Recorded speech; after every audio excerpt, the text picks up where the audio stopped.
I'm still at work on my piece 19 Arabs with Box Cutters.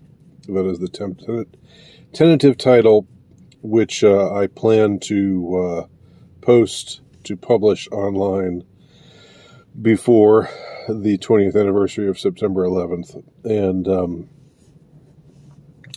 And it's the focus of it is, as with a lot of my writing, I suppose, somewhat meta, in that it's not just about trying to say what really happened, but it's about trying to say what is the significance of what really happened, what can we glean from what really happened, what are the signs and symbols regarding the true story, the true events of that day, which we may never know. We may never know the actual details of what really went down on that day. We can know with a near certainty that the story that they've been selling us for 20 years is not what happened on that day. But as far as knowing exactly what did happen, I don't think I don't see that really taking place beyond speculation, and speculation is fine, but there's no smoking gun that says it was this or that it was that. There is plenty of evidence, plenty of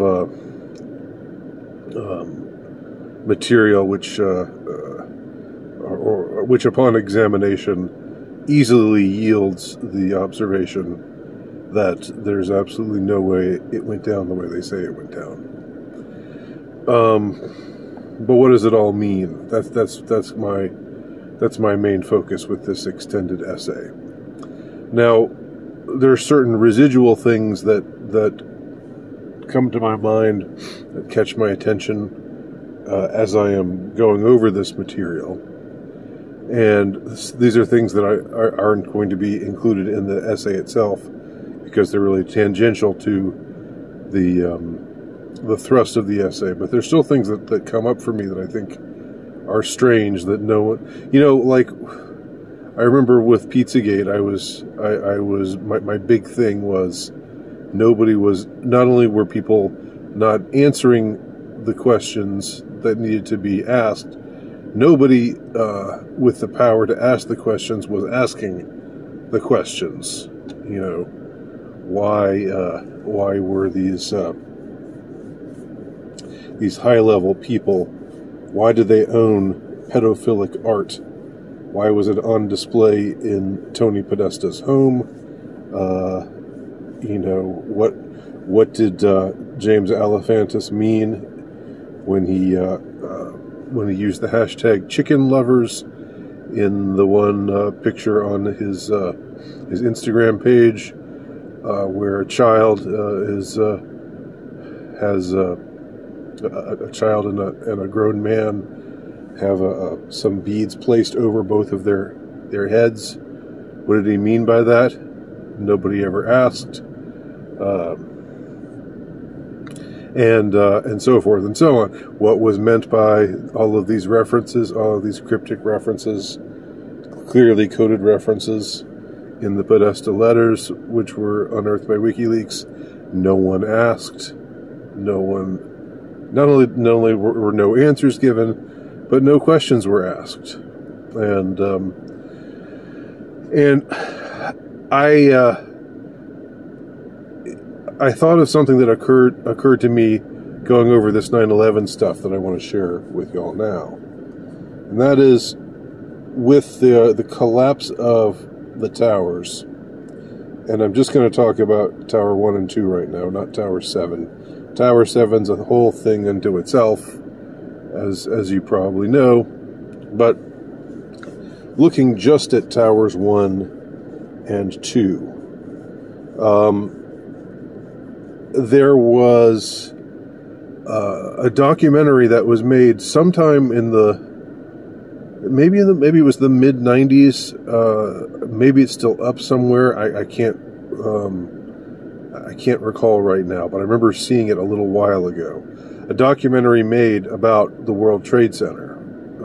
Obviously when it was still standing, and it was about how those who designed it were so meticulous with its design that because they knew it would be a target, or maybe they didn't predict a terrorist strike necessarily, but that there maybe would be an accident where a plane flying too low might crash into the buildings, and what would happen under those circumstances. And one of the designers of the building is quoted in this documentary as saying, this place was built to withstand numerous plane strikes without falling. That it's like that trying to use a plane to knock it down would be similar to I can't remember the metaphor that he used, what it would be similar to, but that there was like this kind of mesh, the steel frames which were on the outside of the building were like a mosquito net keeping out mosquitoes. That was the same effect that it would have upon errant planes that crashed into the building. So this was stated directly. And then on the day, what happened? According to the official story, passenger planes hit the towers. Passenger planes, which are aluminum reinforced, not heavy, not structurally built in a manner that that you would think would wreak havoc on the structural integrity of buildings like those, which are reinforced by thick steel. But nevertheless, according to the official story, all it took was one plane to bring down each tower. One plane crashed into one tower, and then that tower fell. And then another plane crashed into the other tower, and then that tower fell. So, here's the little thing that I've skirted over quite a few anomalies here, because I don't want to spend too much time on any one of those, because these are all things that have been mentioned before. But this is something that hasn't really been talked about. Is like after the event, I don't remember anybody saying, those towers went down way too easily. We really underestimated how easy it was to knock down steel reinforced skyscrapers. So, this should be a warning call. This should be a wake-up call. We should look at the structural integrity of all the other skyscrapers we've got everywhere else across the country, and make sure that something like this doesn't happen there. We should have read a story like that. There should have been a story like that, but there never was. Again, it's not just about the answers that are given by the powers that be. It's also about the questions that the so-called Fourth Estate is supposed to ask those powers that be to keep them responsible, to keep them honest. And those questions were not asked. How can we ever feel safe in a skyscraper again if all it takes is an errant plane to make the whole thing crumble into dust? Not just catch fire, not just have there be a lot of damage, but to have the whole thing fall down and you know, just turn into air, become like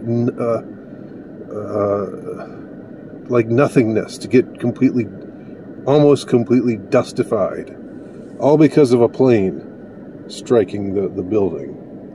You know,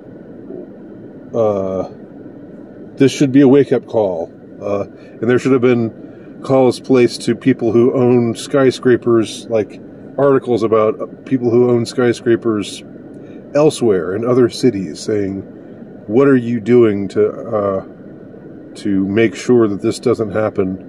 You know, if there's another terrorist attack and they try this again, what can you do to make sure that your tower stands in these kinds of circumstances? Nobody asked any questions like that, and everybody just went along. They went along to get along.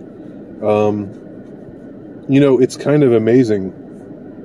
It's amazing in a depressing way, but it still is kind of interesting, kind of fascinating, how people just go along with stuff. I mean, hell, the last year and a half has been a prime example of that. You know, despite all the anomalies, despite all the things that don't make any sense, despite all the stupidities and all of the ridiculousnesses, they just do what they're told and don't question things too much. And you know, the sort of natural questions that you would think would come to people's minds don't come to people's minds, and they don't even come to the minds of the reporters who ought to be asking these questions but aren't asking them. So why were these questions not asked about skyscrapers? Why did nobody